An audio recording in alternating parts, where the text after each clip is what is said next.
செய்தார்கள். ஆண்டவனை நல்லா குளிக்க வச்சு பட்டு வேட்டி பட்டு சட்டை எல்லாம் போட்டு மேடையில கொண்டு வந்து உட்கார வச்சிருக்காங்க. கூட்டத்துல இருக்கவங்க மத்த அரசர்கள் பார்த்தாங்க. இனிமே இந்த தர்கராஜ அரண்மனையில நம்ம சாப்பிடவா? இவன் வீட்டுல கையை நினைக்க கூடாது. எந்திக்கையா துண்டை உணர்ந்தாங்க, தோல்ல போட்டாங்க.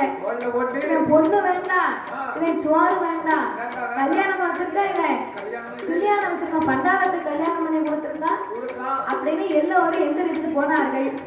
பார்வதிக்கும் பகவானுக்கும் திருக்கல்யாணம் எப்படி நடக்கு? தட்டா செய்து கொண்டு வந்த திருமாங்கல்யத்தை எடுத்து கொடுக்க அவரா அரணை நல்ல அரணை அவரா அரண்மாங்கல்ய சூட்டுவார்.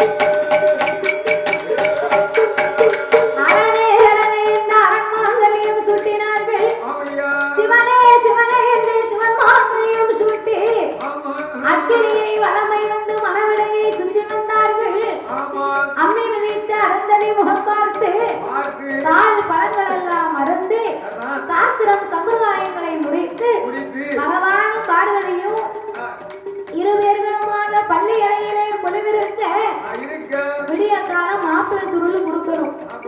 தர்கராஜா கதவை திறந்தான். மாப்பிள்ளையும் காணும், பெண்ணையும் காணும். வந்ததுதான் பகவான. பகவான் வந்துங்க இருப்பாரையா?